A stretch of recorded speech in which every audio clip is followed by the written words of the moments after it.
Hello, everyone, and welcome back to Be Ready to Apologize.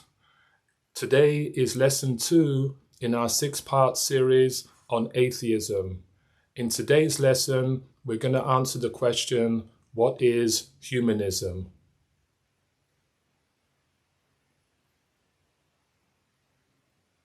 So, what is humanism? According to the American Humanism Association, humanism is a progressive philosophy of life that, without theism and other supernatural beliefs, affirms our ability and responsibility to lead ethical lives of personal fulfillment that aspire to the greater good of humanity. The Humanist magazine defines humanism as a rational philosophy informed by science, inspired by art, and motivated by compassion, affirming the dignity of each human being. It supports the maximization of individual liberty and opportunity consonant with social and planetary responsibility. It advocates the extension of participatory democracy and the expansion of the open society, standing for human rights and social justice. Free of supernaturalism, it recognizes human beings as a part of nature and holds that values, be they religious, ethical, social, or political, have their source in human experience and culture. Humanism thus derives the goals of life from human need and interest rather than from theological or ideological abstractions, and asserts that humanity must take responsibility for its own destiny. So as you can see, that the main tenets of humanism is that, like the Pharisees in Jesus' day, they deny the existence of the supernatural.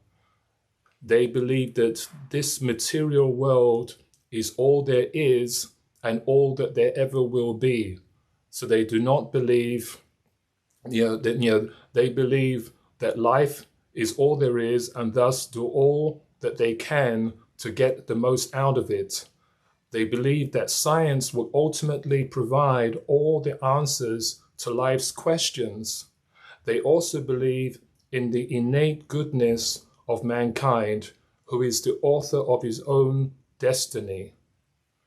So essentially, humanism is materialism, meaning to say that they disbelieve that everything that they can see, hear, taste, touch, or feel is real, and that there isn't anything that exists outside of that. They don't believe in heaven, and they don't believe in hell. And again, this brings us back to something that we read in our last study about Epicurus, or also was the father of the maxim that eat, drink, and be merry, for tomorrow we die. Humanists believe that man is the answer to all of his own problems, and therefore man should not look beyond himself for answers to life's questions or dilemmas. Harold R. Rafkin, who was a Harvard scholar, answered this very provocative question in his book, What Can We Believe? He said, do humanists believe in a supreme being? And he answered, yes. Emphatically, yes, actually. He says that supreme being is man.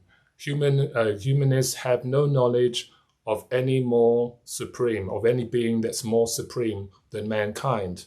So again, the essential belief of humanism is man is the supreme being in the universe. There is nothing greater, there is no one greater than man in the universe.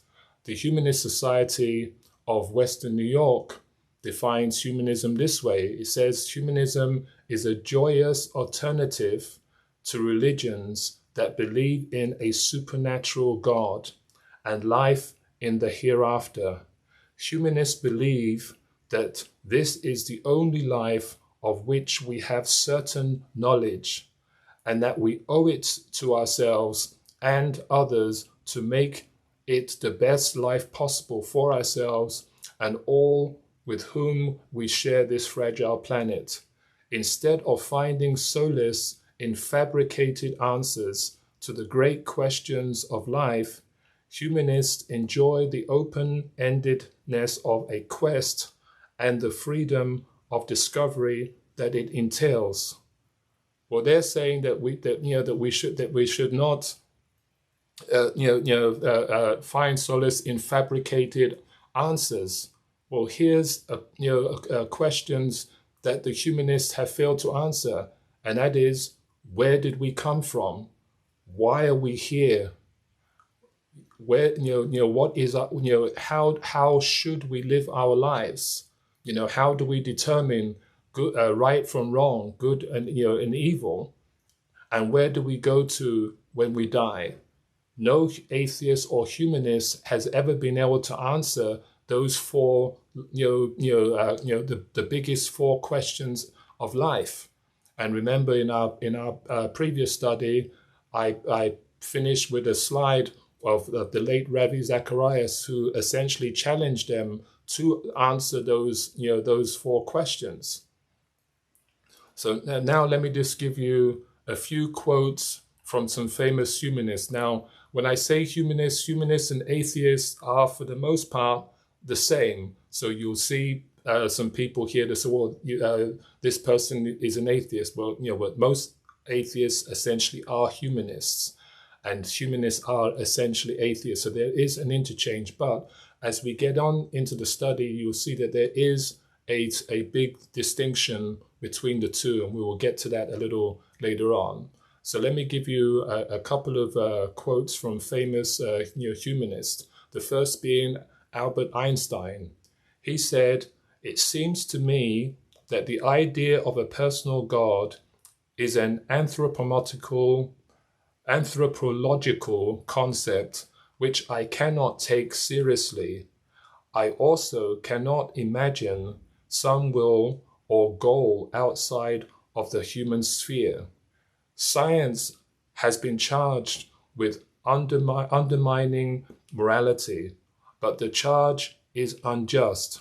A man's ethical behavior should be based effectually on sympathy, education, and social ties and needs.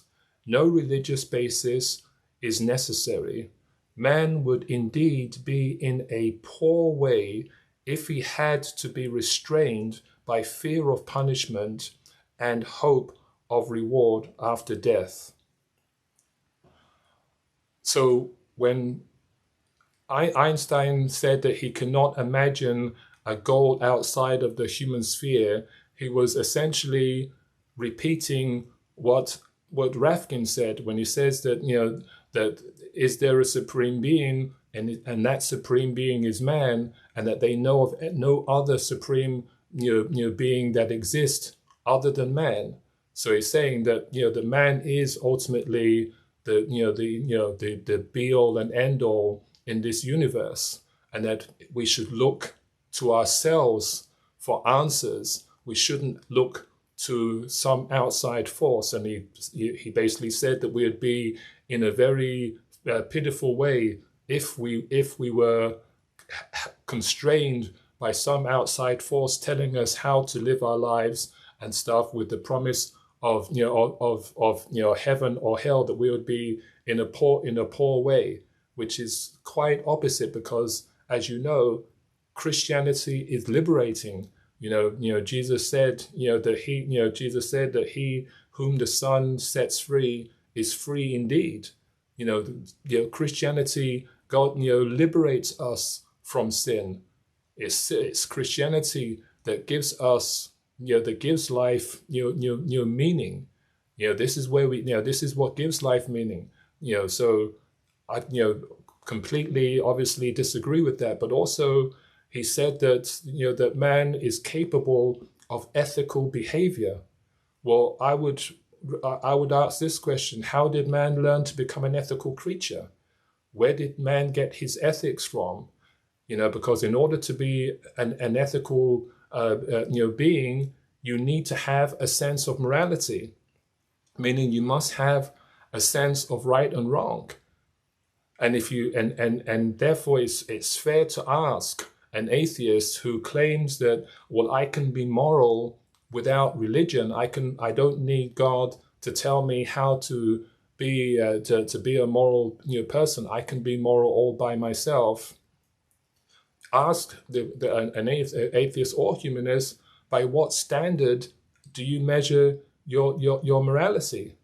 We looked at this in previous studies about moral relativism, where they say that, well, society determines their moral values, and I pointed out that 50 years ago, sex outside of marriage was not a societal norm. In fact, it was very, very much frowned upon. 50 years ago, homosexuality was something that was extremely shameful. It wasn't something that somebody would come out and freely say. But today, like I pointed out, we have gay pride. We have gay pride parades. We have all corporations now promoting the gay lifestyle. 50 years ago, getting divorced even was a shameful thing. Today, even in the church, that the divorce rate is as high as 50%. So again, if man is looking to society for, and saying society decides his moral values, or a man's sympathy, decides his moral values, then those morals are very shaky. Are very shaky. So I would certainly, have a problem, and with atheists trying to claim that they can be moral without God. Morals either what's good today is either good always, or it's not good at all. Because if what's good today can be bad, can be evil tomorrow, then when was it ever good? You understand? For something to be good, it has to be intrinsically good, which means that regardless of what anybody says, it is good. So here's why, and I would argue that without God, it is impossible for an atheist or a humanist to claim any kind of moral superiority, or to claim that they have any kind of morals or any kind of ethics. And here's why. In order to be moral, you have to believe in a set of objective moral laws. They have to be objective. Those morals have to be based on something greater than yourself. If they're based on society, then those morals are on shaky ground, because that means that they can change at any time. They can change on a whim. Therefore, are they really moral? Are they really good? Again, these objective moral values would have to have been written by a moral lawgiver who is morally superior than those for whom the laws are being written for. So that's the second point that would be written. So first, the morals have to be objective, and if they are objective, they would have to have been written by a superior moral being, because who would be the source of those moral laws, who would be the source of those moral values. The person who wrote those moral laws must also have to have the power to enforce the laws that have been written, or else the laws would be of no effect. The lawgiver must also have to have the power to punish those who violate these laws. This is because if there are no consequences for breaking the law, then why should anybody keep those laws? Again, without enforcement, again, the laws become of no effect. So they have to be enforced, and there has to be a punishment. Be a punishment for those who violate those laws. That is the only way in which society knows that those laws are designed for their good. For their good. The person who wrote, the law would also, or what wrote these moral laws, would also have to have the power to incentivize people to obey these laws. And this is because people are motivated to do things in exchange for a reward. That is just how we are. We are wired, to do things for reward. For reward. So therefore, this is where the promise of heaven and hell come into play. We are promised heaven if we keep the moral laws, and we are fearful of the consequences of hell if we break them. So there's an incentive and there's a consequence. It would be logical to conclude that a person who is able to do these things would have to be a supreme being. As I said, the person who is able to to write the laws, to enforce the laws, to incentivize us to keep the laws, would also have to have the power, would have to be a superior moral being. In fact, the supreme moral being who came up with the laws to begin with. And as Christians, we believe that this supreme being is God. So this would be a good set of points that you could raise with an atheist or a humanist to prove that without God, we cannot know good and evil. Without God, there cannot be any ethics. Without God, man cannot be good at all. Then Einstein also said that man is able to express sympathy, and that raises another question: How does man have the capacity to be able to express sympathy? Sympathy is an emotion, and as we know, emotions are not material things. So therefore, where did man get this capacity to be able to have sympathy for his fellow man? Where do the emotions of love come from? The emotions of joy, come from? Now, if atheists will say, "Oh, these are emotions are this and thoughts. They're these are chemical reactions in the brain." Well, not a single scientist has been able to show a chemical reaction that produces love, or produces joy, or produces empathy. If that was possible, then we would have drugs that will say, "Oh, take this drug, and it will make you more more loving. You'll be able you will just naturally be able to love people more than you're able to. Oh, you're lacking sympathy. Oh, take this drug. You're lacking empathy." I mean, it would be something that that we could manufacture in a lab and give it to people, but we can't. We have millions of people suffering with depression, and that also is an emotional thing, where emotional thing. So if we can't deal with depression, how can we actually produce positive emotions like love and joy? So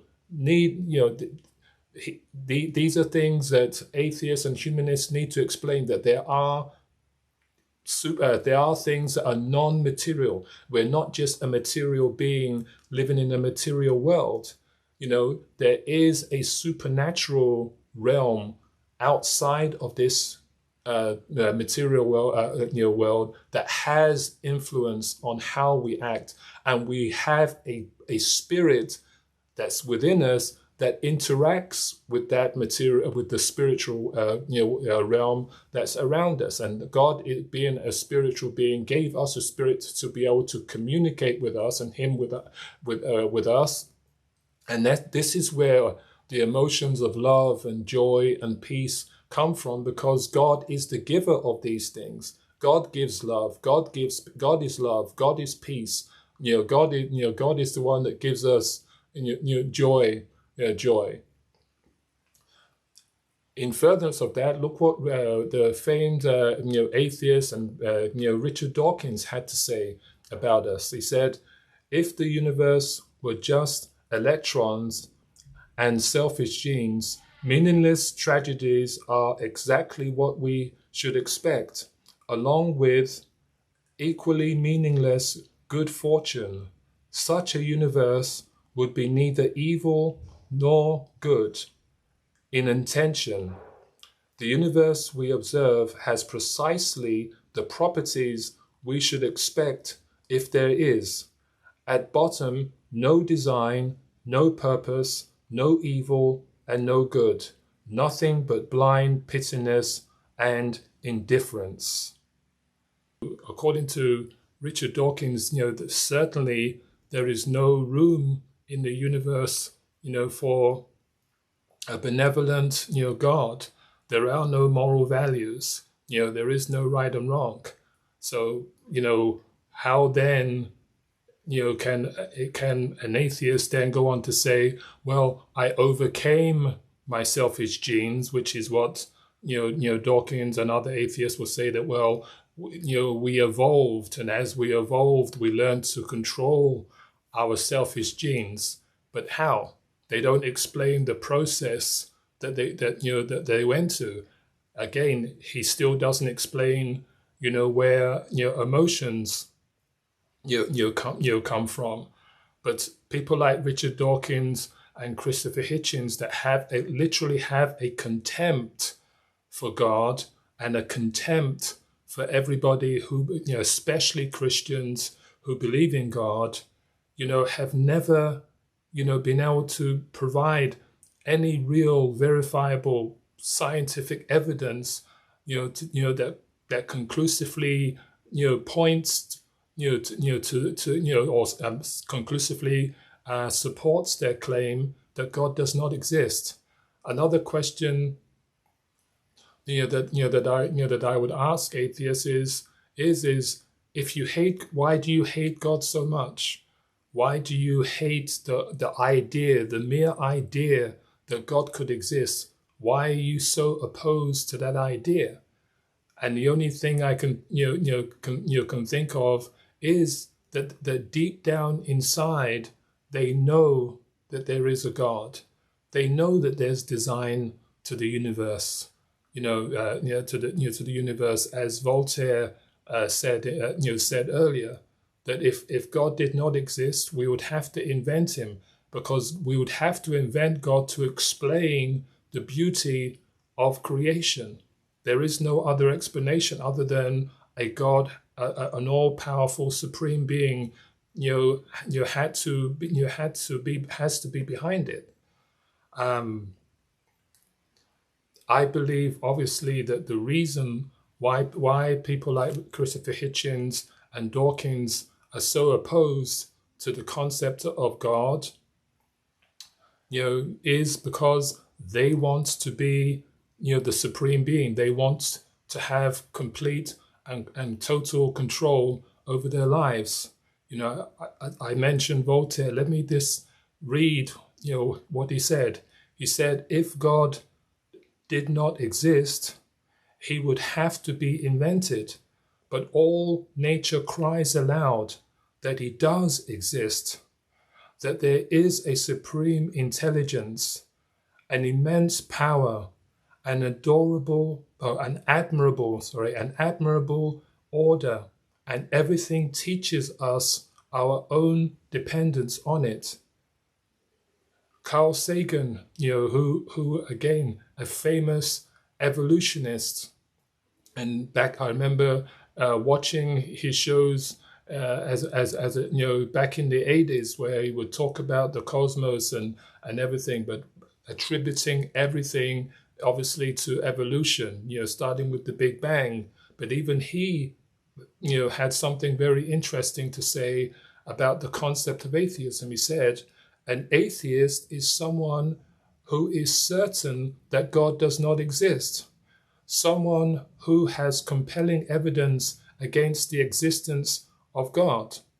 I know of no such compelling evidence because God can be relegated to remote times and places and to ultimate causes. We would have to know a great deal more about the universe than we do now to be sure that God does not exist. So even Carl Sagan acknowledges that even though he, attributes everything to evolution, still leaves open the possibility that God does exist, because evolution cannot explain everything. One of the things that I will say to evolutionists that promote the Big Bang theory, and I will ask a simple question, where did the dot come from that exploded, that all that the universe came out of? Where did the dot come from? Who placed the dot there? When was that infinitesimally small dot placed there? Who provided the spark that caused that dot to explode? Evolution cannot answer any of those questions, just like atheists cannot answer the four big questions of life. Where did we come from? How did we get here? What is our purpose in life? How do we know right from wrong? How are we meant to live our lives? How do we determine right from wrong? And where do we go when we die? They can't answer those questions, and they keep appealing to science and saying, well, given enough time, science will come up with all of the answers. Science is constantly making breakthroughs of discovery. Well, all science is doing is raising more questions, because the more we learn about the universe, the more we learn how complex the universe is, and that in itself raises more questions and continues to point to an all-powerful God who put this whole universe together. I said earlier, that atheism and humanism, atheists and humanists are essentially the same, but I did say that there was one distinct and I'd say significant difference between the two of them. Unlike atheists who say, well, atheism is not a religion, it's just a philosophy. We don't operate on a belief system, even though we showed in our previous study that they do.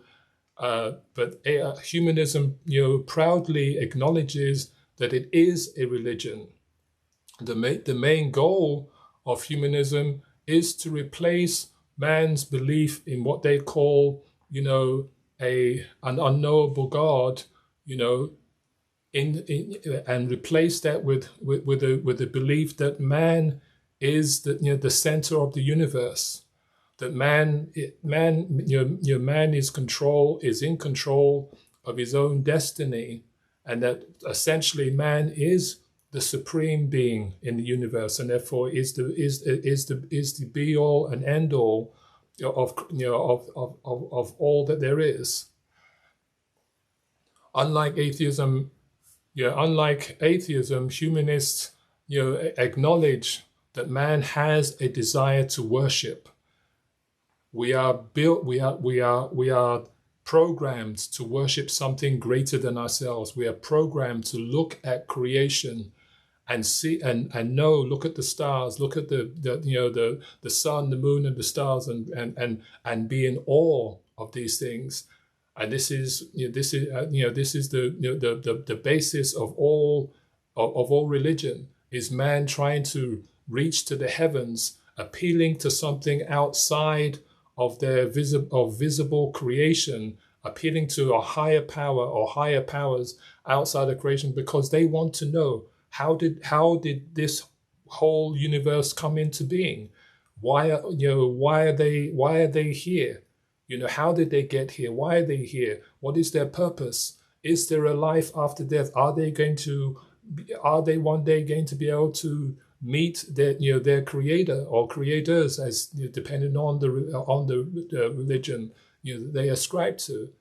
So humanism understands this, and therefore decided that it would create its own religion, to replace all of these other religions, and saying, that all of the answers that man is looking for outside of himself are found by looking within himself.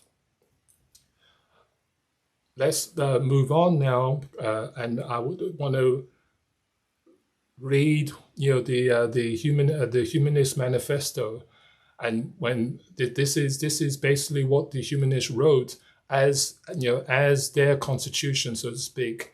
So as their constitution, and these are the things that govern them. These are their goals, and these are their aspirations.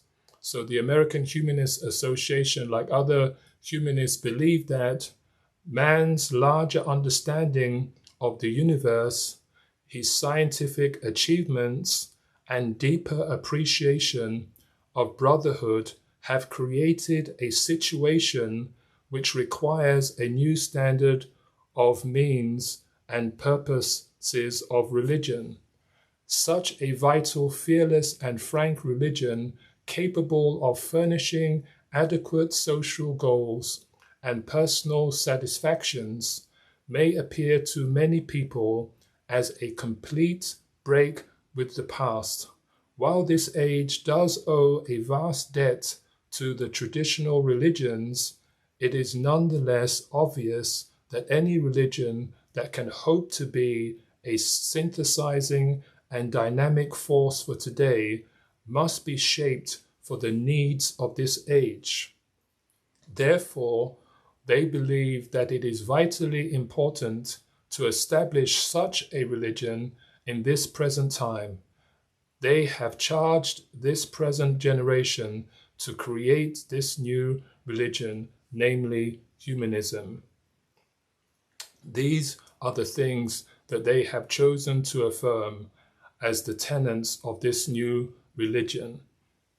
So, before we go on to read what they affirm as the tenets of their new religion, let's just look at what they said. They said, yes, we are grateful for what religion has done so far, but what they're saying is now they need a new religion that's going to be more in tune with what man needs for today in order to move forward with his life. That religion has played a role, but now we need something better. Now we need something new, and that is what we constantly hear. Man is always looking for something new, and is always thinking that that we have to progress from the old. So man is in a constant state of evolution, and that's what they always say, that man is still evolving. But now man is not evolving physically, but man is evolving,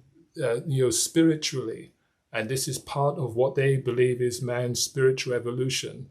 That all of the religions have led man to understand that ultimately man is at the center of the universe, and that man ultimately is the supreme being of the universe, and that man was ignorant in days past, and that's why he had to invent religion but now religion has played its role, that we've entered into the age of enlightenment, and now man has realized that he is God, he is the ultimate being, and that all of the answers that he's seeking can be found within himself. The following preamble to the Humanist Manifesto, which was written in the year 2000, was drafted by Professor Paul Kurtz, who worked at the International Academy of Humanism in the USA. And here's the preamble to the Humanist Manifesto of 2000. It says, humanism is an ethical, scientific, and philosophical outlook that has changed the world. Its heritage traces back to the philosophers and poets of ancient Greece and Rome, Confucian China, and Charvaka movement in classical India. Humanist artists, writers, scientists, and thinkers have been shaping the modern era for over half a millennia.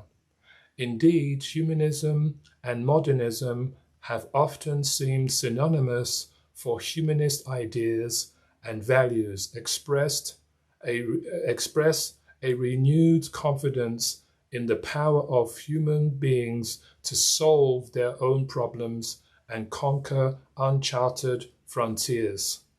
So essentially, humanism is saying that humans are able to resolve their own issues. Humans have unlimited potential to change their world, and therefore there is no need for God. Humanism now is the new religion, and if you look at where the world is going today, I'd mentioned earlier that since 1962, the atheism has been on the rise, and now atheism is also being replaced to some degree. Atheism is being replaced by humanism because atheists realize that people want to worship something, and therefore they are now that's why they came up with humanism as the new religion that can bring people in and get people to look inwardly rather than looking outward towards God. So that's all I have for you today. I hope you found this study useful and informative. If you did, please do me a favor and hit the subscribe button. Next week, we are going to answer the question, what is secularism? And I would very much look forward to seeing you next time. Again, please leave comments below. I'm noticing that that I'm not seeing any comments. I had mentioned a little while ago that I had corrected the error with the comments. So if you do have any comments about anything that I have taught, if you agree, let me know. If you disagree with something that I've said, let me know. So please, comment below. Let me get some feedback to know how I'm doing. I would appreciate it if you click the like button. That would really be an encouragement to me. It would let me know that indeed I'm doing a decent job. And I would also remind you, click the notification bell, so that way you would be immediately notified when I post the next study in this series. Thank you once again for joining me, and I look forward to seeing you again next time.